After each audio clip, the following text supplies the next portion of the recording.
afternoon and welcome at this Health Council briefing of the European Policy Center.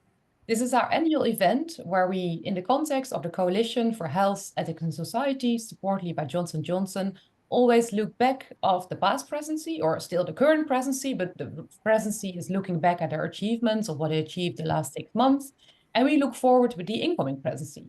So in this case, we're looking at the achievements of the Hungarian presidency, and we're going to look forward to the priorities of the Polish presidency. So for those of you that don't know me, my name is Elizabeth Kuiper, Associate Director at the European Policy Center, and I'm very happy to have two attachés with me this afternoon. I would like to welcome Csaba Kontor from the Hungarian Permanent Representation and Magdalena Piasecka from the Polish representation. So it's really good to have you with us this afternoon. I know it's been a busy day for you because this afternoon you had an ad hoc council working party. And that's also the reason that indeed, instead of this morning, we have the briefing this afternoon. But it's really good to have you with us. And we would agree, for those of you perhaps that have not joined this annual event before, that we start with a presentation about the achievements of the Hungarian presidency. So Csaba starts, then we have Eva coming in with a reflection on what the Polish presidency is going to bring in terms of priorities. And then I open up the floor to the audience, because I know this is always a popular event where many participants have questions for the two representations. So I think they will be very keen to answer the questions that you have. And if not, I have many questions that I'm interested to ask. So I think we're going to make up for a really interesting conversation. So with that, Csaba, I give the floor to you to take us through the achievements of the Hungarian presidency, and also especially, of course, saying a few words about the EPSCO meeting that took place last week.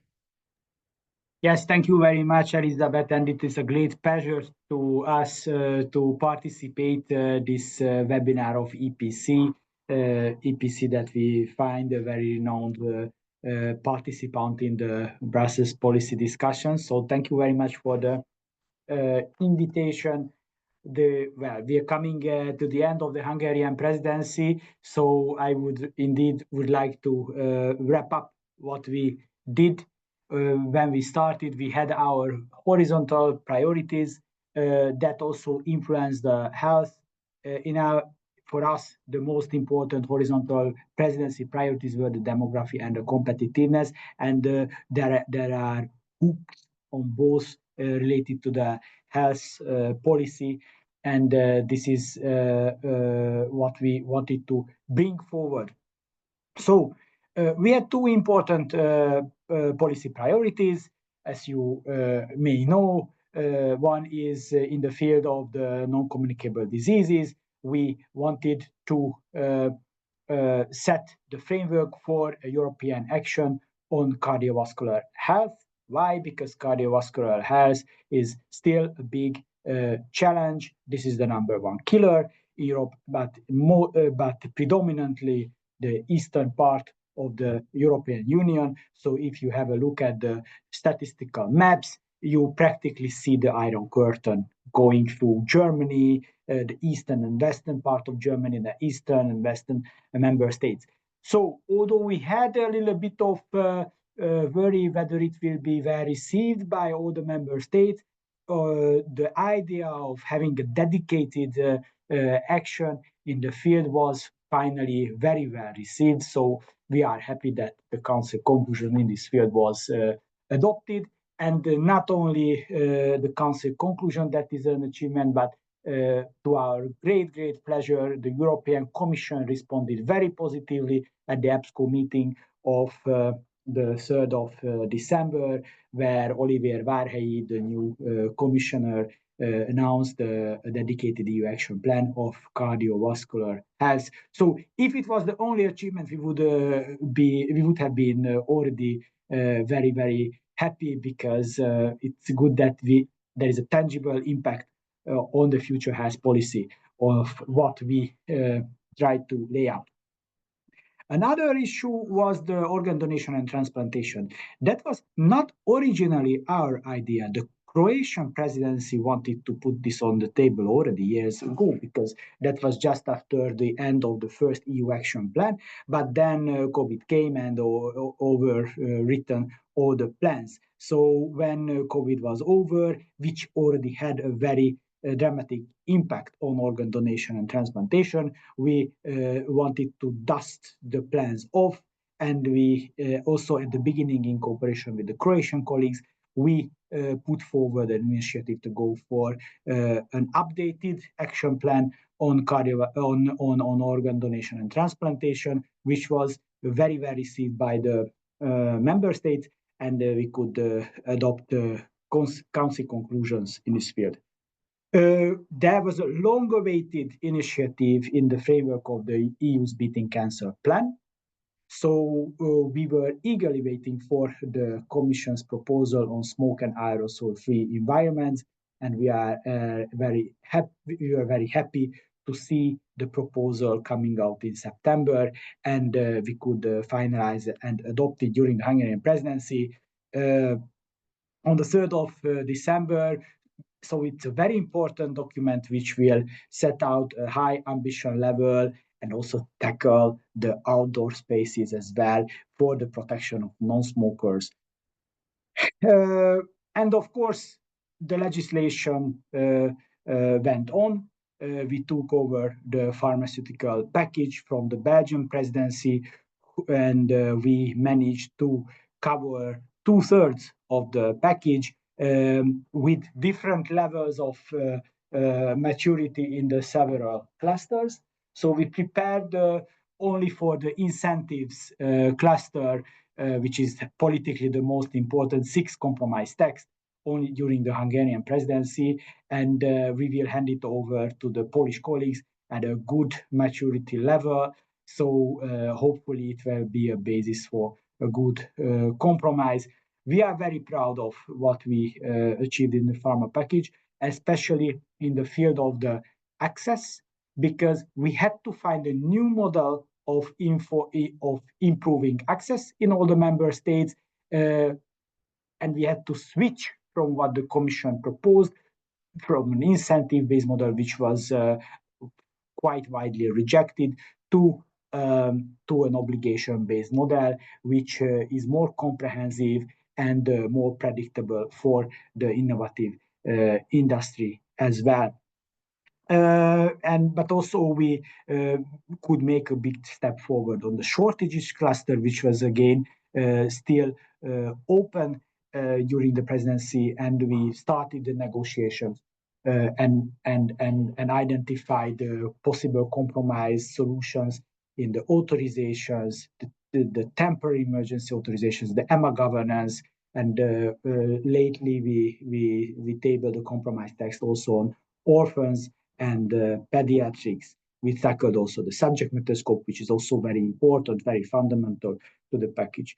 So, and we started the discussions on the decision of the international health regulations, which is again very important. This is what we had to still discuss today, and we hope that we could conclude on the working party level work. But it's for the member states to judge it. And other topics were also prioritized during our presidency.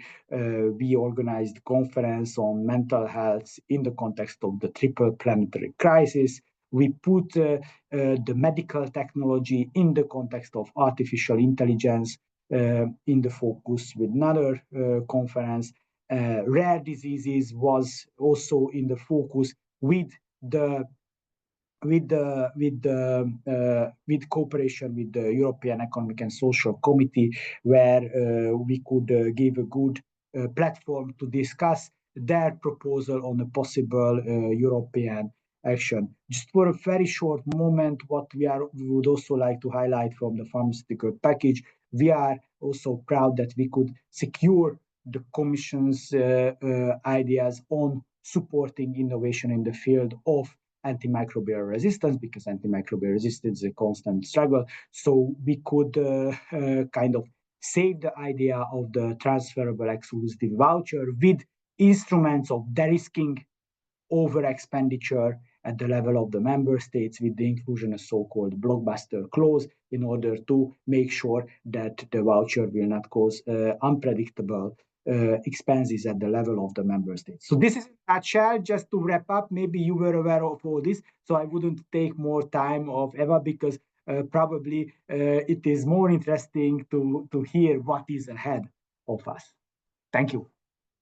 Well, thank you so much, Csaba, for that very, I think, inclusive overview of what you have been doing. And congratulations, because indeed you have been working on several sets of council conclusions, council recommendations. So you have done a lot of work. And perhaps one question also as a bridge to Eva, because I think this is a longer term debate. You referred to the Draghi report. And at the EPSCO Council last week, there has indeed been discussion also about how to link Draghi's conclusions about the fragmented R&D landscape in the EU, but also more specifically on healthcare. Indeed, the fact that a regulatory framework isn't always working, and that leads to very much of fragmentation when it comes to pricing and reimbursement. I guess that's a longer term discussion. So I guess that's the link also to Eva and the Polish presidency. But could you say a few words about the gist of the discussion at the EPSCO last? Yes, thank you very much, Elizabeth. It's very important. You see, I'm so dossier focused here that I lost sight for a little while on the discussions at EPSCO on the Draghi report, because what we wanted to put in the focus is to see that what the health ministers think about a Draghi report, which is very much competitiveness and pharma sector, which is important, where important solutions are there. But in the meantime, there was an important set of council conclusions adopted on the during the Belgian presidency of the future of the European Health Union. And we wanted to see the interaction of the two. And what came out clearly from the discussions at the EPSCO meeting, that yes, the Draghi report is important, yes, competitiveness in the health sector should be supported, but all this has to be health needs driven.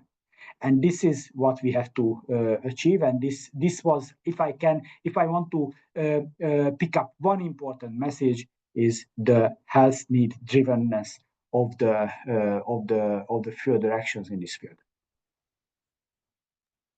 Thanks for that, Csaba. I think that's a very important notion, and probably indeed also something that Eva will come back to, because indeed, Eva, you are assuming the presidency at a very interesting point in time, because indeed you're going to build on the achievements of previous presidencies, but it's also very much the start of the new mandate, where indeed within the first 100 days and also before July, before November, we probably all have seen that list of new initiatives that the Commission has recently published, where there's quite a few health-related initiatives, such as the Critical Medicines Act, which I believe also will come during your presidency. So I guess the interlinkage between you having the presidency and also the new term with new initiative is going to mean a lot of work for you. So with that, I would like to give you the floor and perhaps say a few words about what you're planning for. And also if you can say a few words about initiatives that you have to plan for because of the fact that the Commission need to come up with initiative, I think that would be very interesting. Yes, thank you. And also at the beginning, many thanks for this invitation. And I'm very glad also to present you our priorities, which actually are on one hand, there is a continuation of the work that has already been done previously and currently. On another hand, there is a response to the new priorities of the new Commission. In that sense, actually, we are very much aligned in both contexts. So what I would like maybe to underline at the beginning, that in general, our whole presidency, one of the, let's say, most important aspect of our presidency would be the different dimensions of security. It has been already also explained on the highest level when presenting the Polish presidency as a whole and our priorities. So, of course, from our perspective, one of these dimensions of security, which we have different internal, external, energy, food, information. But on top of that, what of course was important for our discussion today is also the dimension of security in the area of health. So basically, this is our priority. So how to ensure or strengthen the security in the EU. So maybe I can start first, because you also mentioned the new initiative on the Critical Medicines Act that probably most for sure will appear during our presidency. That actually we were also it was much awaited also from our side, as actually this is also one of the elements of our priority, how we can make the EU more secure market in the context of availability of the critical medicines, and also in the broader sense of for the medicines to be more secured. So of course we plan the discussion in this field because we have the ongoing work of the Critical Medicines Alliance, and we are also waiting for the outcomes of this discussion. And this is why we were planning the high-level conference here in Brussels on the 19th of February, actually on the topic of Critical Medicines Act. So we are very happy that it has been announced that it will be published shortly, because we think that it is also a very important element how we could perceive secure and competitive EU in the broader context, because you also ask on the context of Draghi report, when we talk a lot about competitiveness of the EU, when we have the revision of pharmaceutical legislation, when we also have certain parts of the revision that could improve the competitiveness of the EU. But we will have also the Critical Medicines Act, which is also an important element, and also the Future Biotech Act, but it wouldn't be probably discussed during a Polish presidency, but just to have the broad context of the response, how to ensure the security of the EU in the context of medicine. So yes, the Critical Medicines Act will be a part of our our priority discussion during our presidency. And of course, on top of that, there is the continuation of the discussion on the revision of pharma package, which is extremely important also for Poland. And here also let me thank to Csaba and the Hungarian presidency for big efforts, for really huge work to find compromises, to discuss many different options, how to combine on one hand to bring competitive solutions to the EU market, on the other hand to improve the access to the medicines, because that's the thing. We need secured EU in the context that we need the security for every patient in the EU. So that's the goal. So we will be focusing to find the final solution and to find the compromise in the council, and we believe that just patients cannot wait for the results. So I hope that it will be a big success at the end. And also what I can mention in the context of security, when we think about the EU security, we have to also think about let's say, the kids and adolescents in our world. And this is in the context of their mental health, that we believe it's also a component of the secured EU. This is why, and it's also in line of the future Commission priorities, is to tackle the problems of the challenges of the current world, or challenges for the kids and adolescents in the context of the digitalization, and on one hand, the opportunities that bring the digitalization, the solutions, but on the other hand, the threats that can really influence the mental health of the youngest in the EU. And those people in the future will create our world. So we are planning to build council conclusions in this field during our work. We will focus mostly on the prevention aspects, so how to find the best way to respond through the threats that the social media digitalization brings, and how to find the solution on options, how to prevent the best, and how to protect the kids in the EU on that. So this is also one of our major priority topic. On the other hand, another priority topic, it's also very important and also actually connected with the security of the EU, but also with the competitiveness, is the digitalization of healthcare services and the implementation of EHDS. And this will be also one of the topics that we are planning. Here we cooperate with the European Commission, that there will be a high-level conference on EHDS organized here in Brussels as well. On top of that, we will focus also on the topics related to the promotion of health and prevention aspects, because on top of that, we need also not only the response to the problems, but how to really prevent the problems. So our idea is to have the also high-level conference in Warsaw. It will be on the 16th of January, where we want to discuss, to share the experiences, exchange of views between member states, how our let's say, public health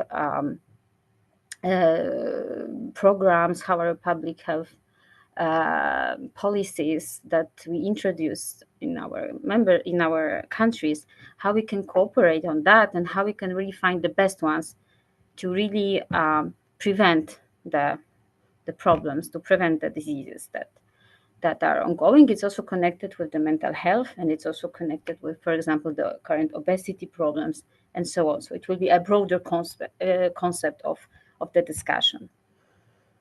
And so I think those are the most important elements of our presidency. But I'm also welcome the questions on if you wish that I develop further certain topics. Well, thanks, Eva, for that very helpful overview. And indeed, I would like to mention to participants, because I have a follow-up question for Eva. But if you have questions, of course, you can always raise your hand. But if you prefer to type your questions in the chat, then I will make sure to take stock of the questions in the chat, and I will make sure to bring them in the conversation. So perhaps you need either think about your questions in the chat or raise your hand once we're finished. But I have indeed a follow-up question for you, Eva, because you mentioned the Critical Medicines Act. And indeed, Commissioner Varali has been committed to delivering on the act in his first 100 days. But now there was a bit of confusion because, of course, his portfolio changed after his hearing in the parliament.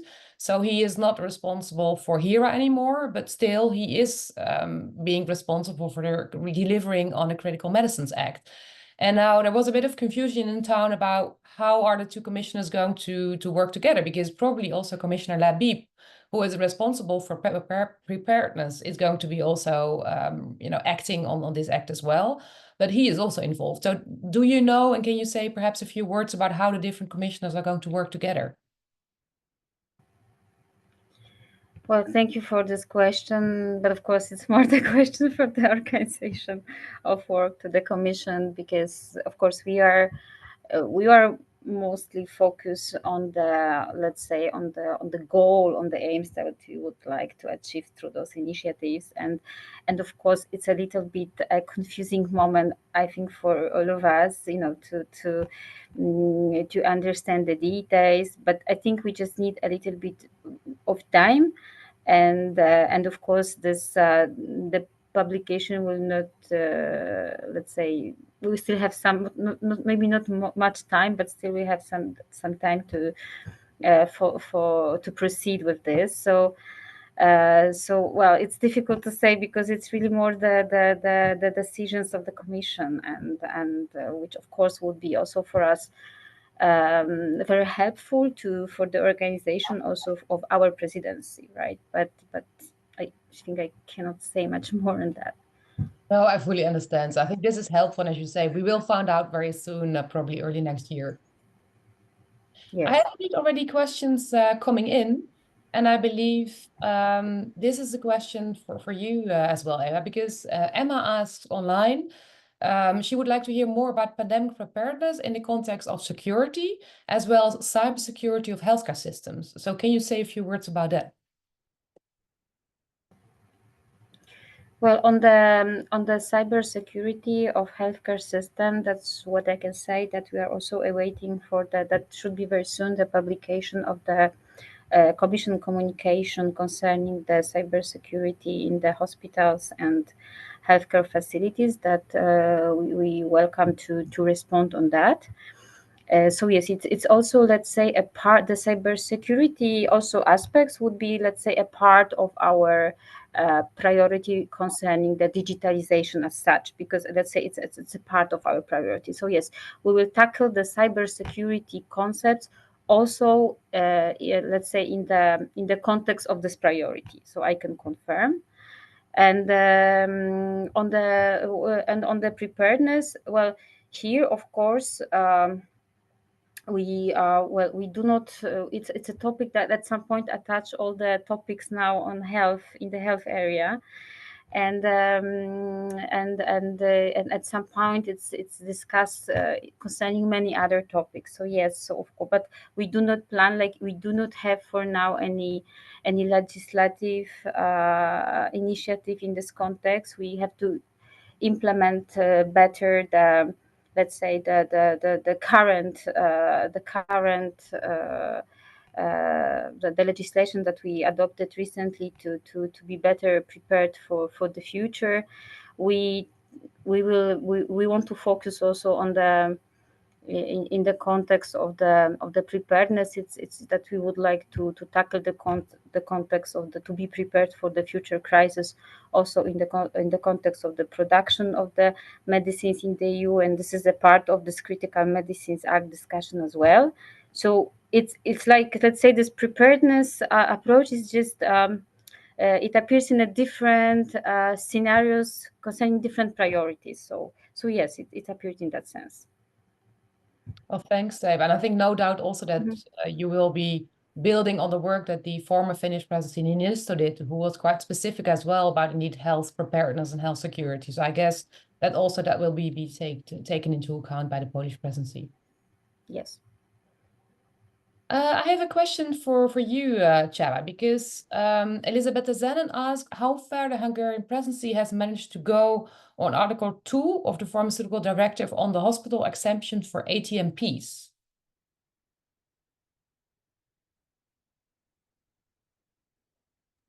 Thank you very much. I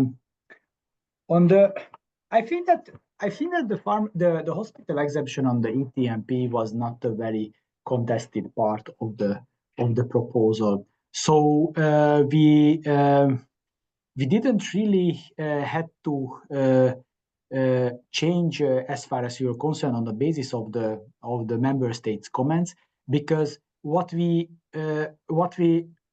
saw during the working party is rather questions towards the Commission how to interpret it. There were discussions whether the hospital exemption should be linked with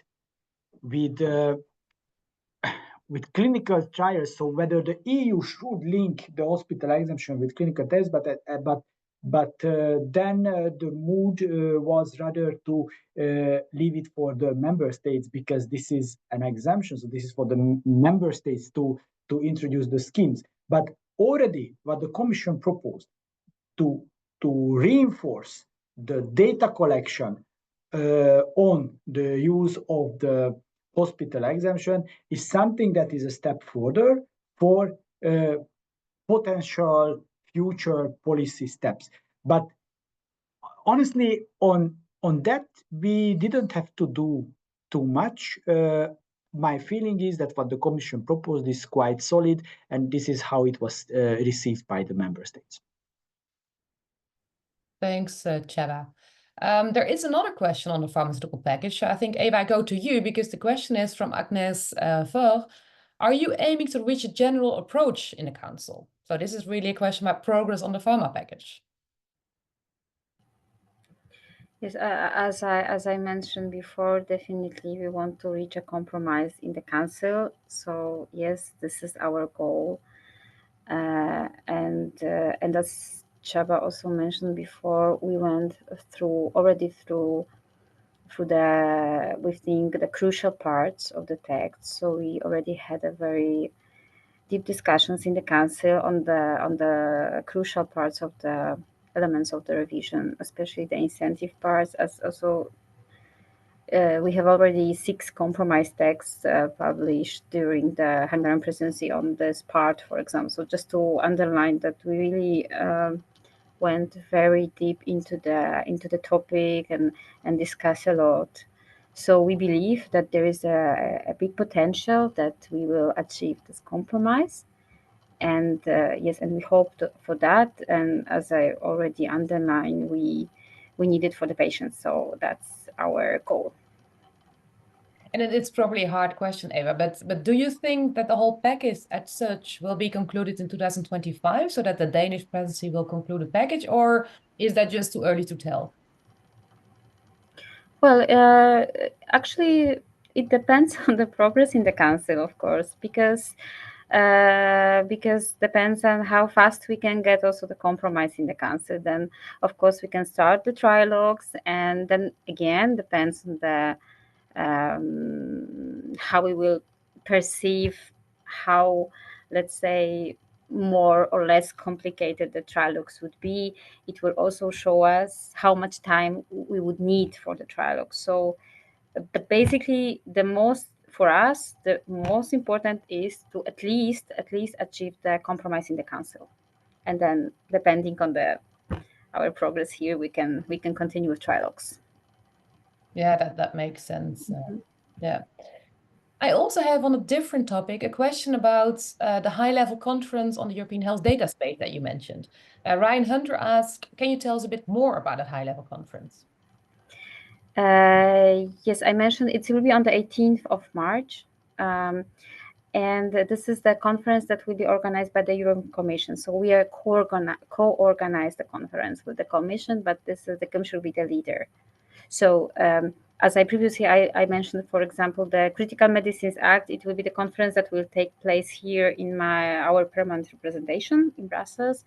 And the high-level conference on EHDS will be, as I understand, for the current discussion, in another place organized. But for sure, the date, I think I can already share, it's the 18th of March.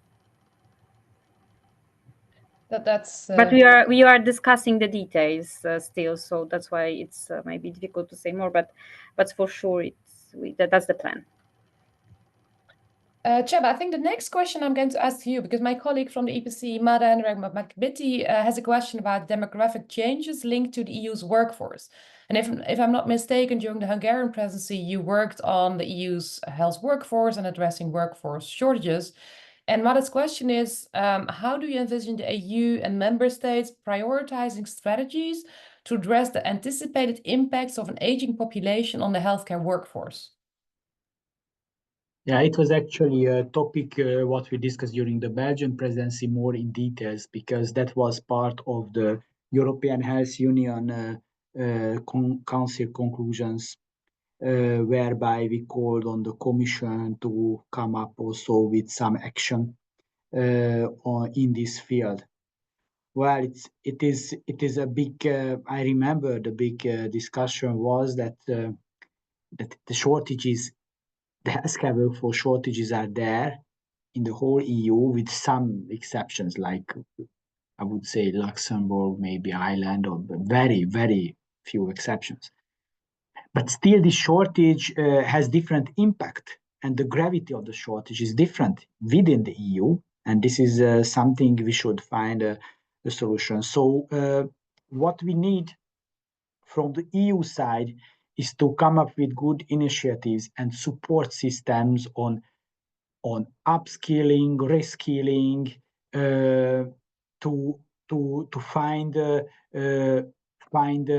those people who left the health profession to come back.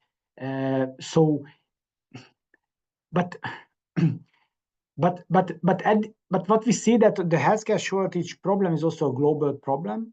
What the EU can do in an ethical way in order to not cause problems also elsewhere in the world. So this is why we have to take into account the WHO guidelines, and we have to see how much we can use the technology.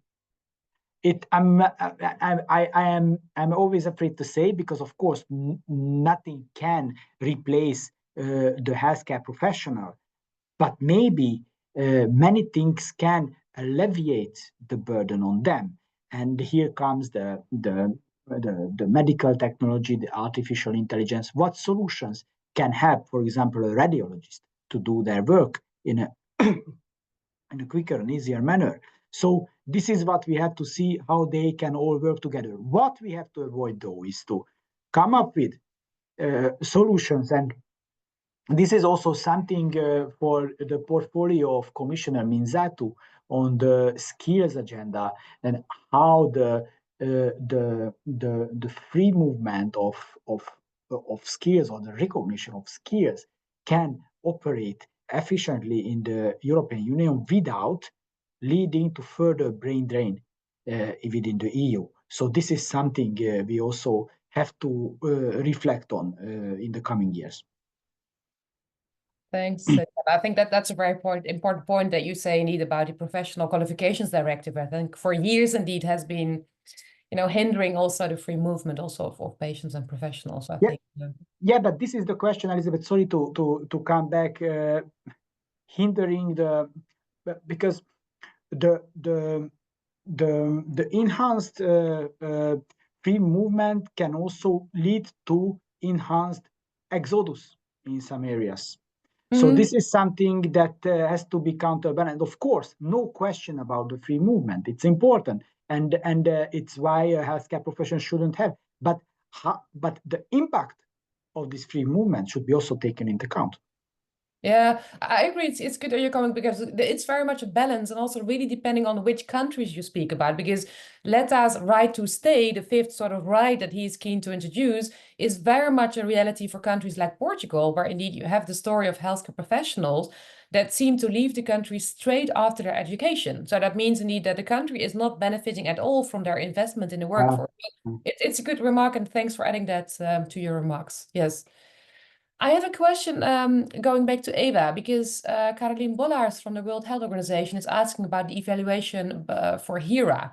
And her question is, will this have to go to the Council? Well, as you are also aware, we are still waiting for the publication of the report. This is why this topic has not been deeply discussed yet. But of course, we, as you are aware, we will have also our informal council meeting in March in Warsaw. The health ministers, and then, as we did not decide it yet fully on the topics, because yes, there are many interesting topics that could be tackled there, but also we are waiting for the outcomes now because of the new commission, what we will have, during this time. So we did not decide it yet on the topics, because it depends on the publications of the commission evaluations. So yes, I can confirm that.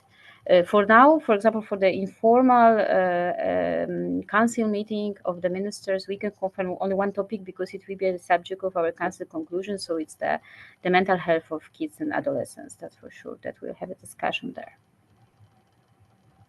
Thanks, Eda.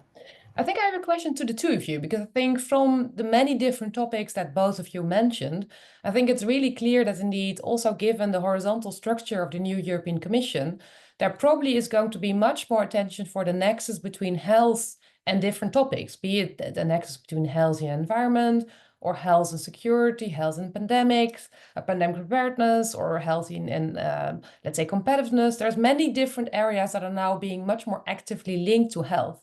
And I think in itself that's a very positive development, because it underscores the importance of health, also from a political and policy-making perspective.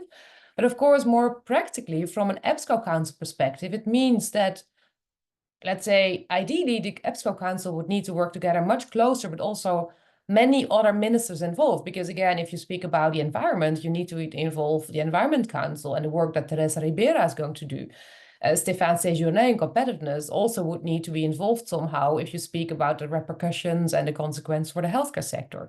So has that been part of the discussion either during the Hungarian presidency, or is it something that you plan for? Because I can only imagine that the EPSCO Council is reflecting on this already, because it has a lot of practical repercussions as well.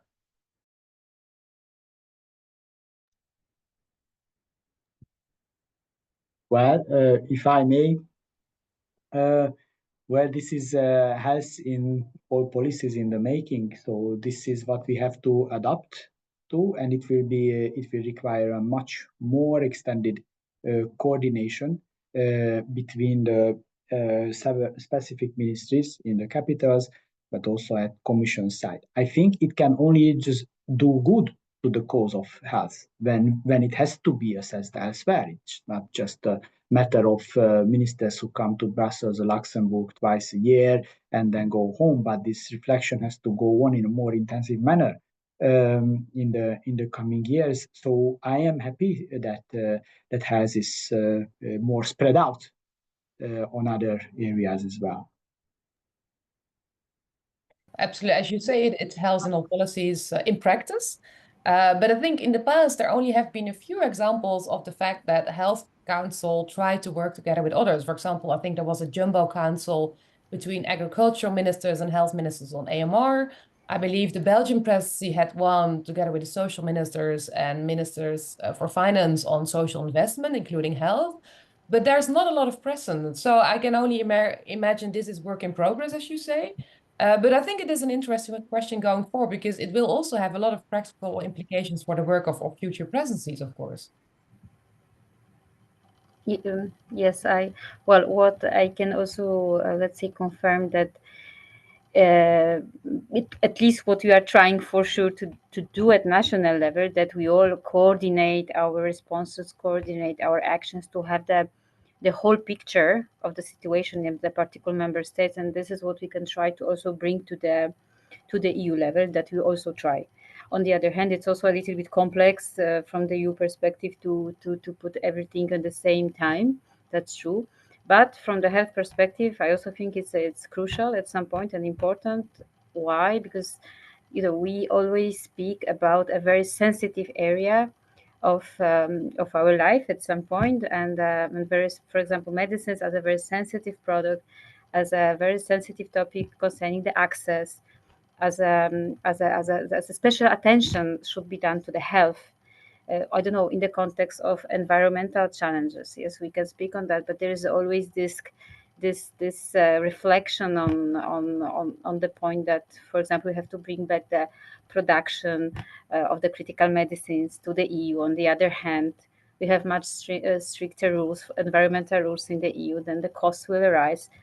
But on the other hand, it's a critical good for every at the end for every patient in the EU. So it's always, I think, more sensitive discussion in the EU in the area of health.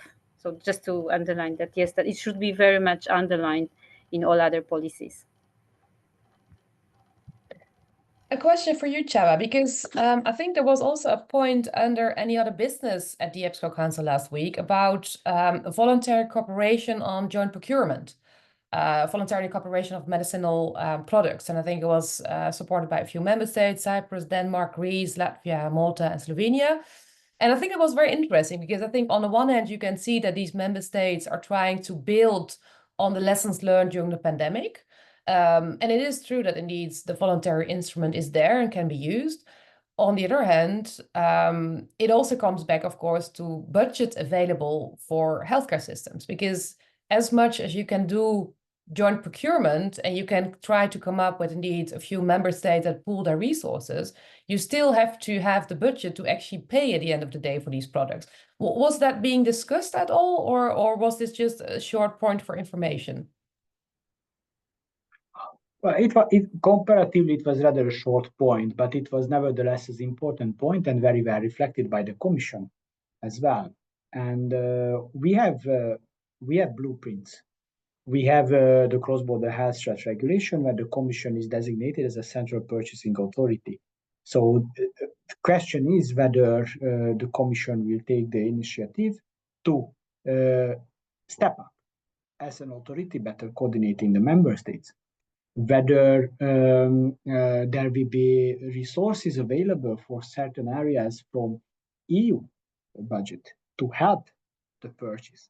I don't know. I'm just, but when it doesn't come to cross-border crisis, I don't think so. It will be rather a reinforced coordination carried out by the Commission.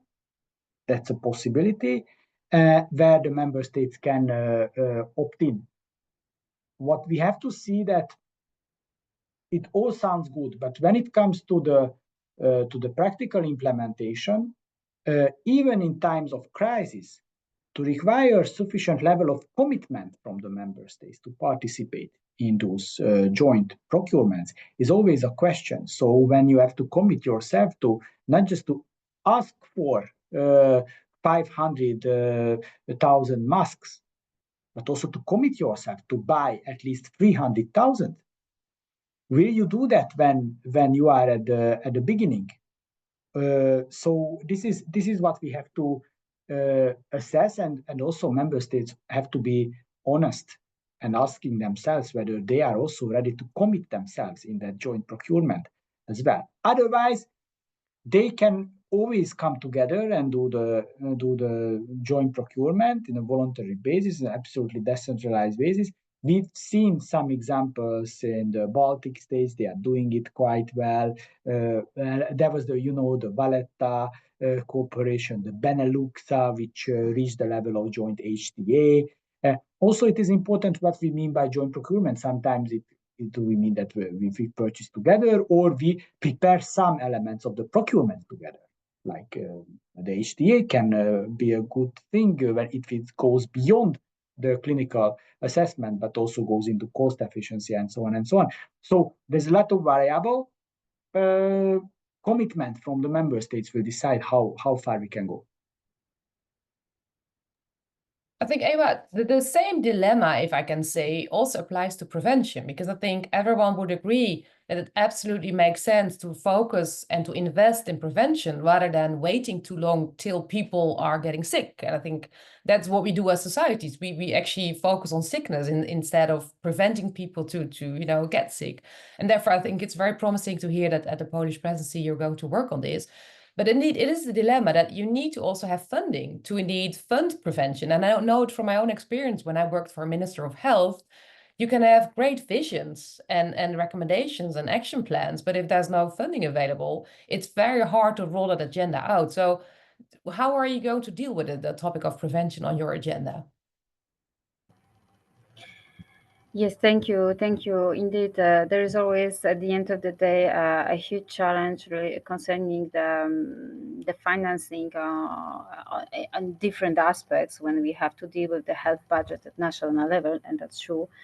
And one of the, for example, one of the examples would be, for example, a costly, at some point, costly big investment that we will have to all proceed with the implementation of EHDS.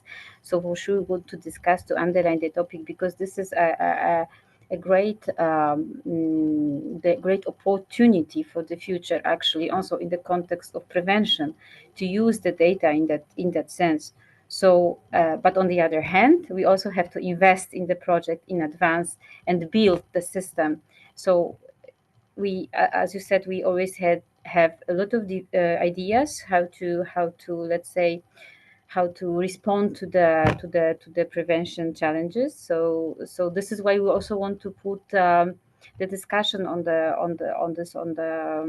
during our presidency, and you want to also focus on the risk factors, because that's the other area that we should proceed with concrete actions and find the best solutions especially how to protect the youngest from the tobacco consumption, from the alcohol consumption, for the mental health challenges, the mental health, and also the obesity. The obesity challenges that could in result be very and is very developing in the EU, especially when we think also about the youngest generation. So yes, so here we need investment. So this is why we want to focus on this exchange of views, because member states provide different solutions. So we need to find the best way how we can prevent, and it will also be a kind of the let's say investment in our budgets at the end to provide us from the excessive expenses. On the other hand, we have to provide the treatment. So of course, that's the other side, that we will have to find the ways how to have access to the innovation, to the generic medicines. On the other hand, how to build our healthcare system sustainable in this context. So we will actually. So I think we have at some point such a broad. Such a broad context during our presidency to discuss all those, let's say, angles of the challenges, that we hope that at some point we will find the way, at least to try to respond to those challenges, as you mentioned. And on top of that, we have to always call for the appropriate financing also at EU level for the health initiatives. Absolutely. Thanks for that, Eva. Csaba, I also understood that the negotiations on the international pandemic agreement were part of the agenda. And I think it was probably a part where you got an update of the state of play of the negotiations. And I know that indeed a lot of people are very anxious about the progress or perhaps the lack thereof on the pandemic agreement because of the fact that the second Trump presidency is coming up. And we know that Trump in the past has not been a great fan of the World Health Organization and pandemic or international multilateral agreements, perhaps more in general. But also I think the signs were that perhaps on the pandemic agreement, he was not very supportive of it, to say the least. So I was wondering, was there any indication given about the likelihood of the agreement being reached by May 25, or what is the state of play? Well, at the last IMB meeting, there was progress made on several areas. So text got much greener at the end, but still red or yellow on the most problematic fields like the technology transfer, the benefit and risk, the pathogen and benefit sharing system. Well, what we faced also during the forthcoming discussion that we had often the impression that as if the EU was the most motivated in making this initiative happen, and some like-minded countries in the global north were watching the EU's struggles from a certain distance with some solidarity, but sometimes we had to send a message that, guys, it's important for all of us. It's important globally. How the outcome of the the US elections will change this, we have yet to see. And here I would stop because really we should see the first communication from the Trump administration on this matter. Because if you remember the last mandate of the president was not only about the relationship with the treaty, but the relationship with the WHO. So let's see whether the new administration have a different assessment of the case, but it's very hard to guess. Yeah, absolutely. I mean, at the EPC, we are currently working indeed on a publication about the potential implications, because indeed, as you say, we have to wait for the 20th of January and beyond. But I think it is important to already reflect on these. So yeah, from the EPC's perspective, we come up with follow-up later for those of you interested. One thing that can happen, that to see that the clock is ticking before the new administration hits in, might bring the parties closer to each other to see that, okay, now we have to do something as quickly as possible before the risks manifest after January. So that is something that can be even a beneficial effect. Yeah, absolutely. Now, I am aware of time, and I'm very conscious of your time because you're so busy in the context of the presidency. So I'm going to ask each of you the last question, because I think this was a very rich conversation, and many thanks already for all the insights that you provided. But perhaps my question to you is, Csaba, you have now been sitting at a council table for 6 months, and you have a very long career in Brussels already.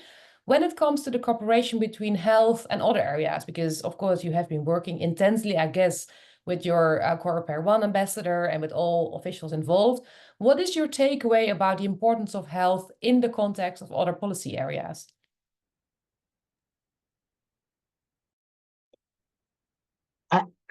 There was a worry when COVID was over that, okay, health will go back to the last shelf in the EU policies, and it didn't happen. And it's very important that health is now a key part of the solutions of Europe's problems, linked to competitiveness, linked to demography. And now we see, and the Draghi report was very important in this regard, that has got a dedicated part in there.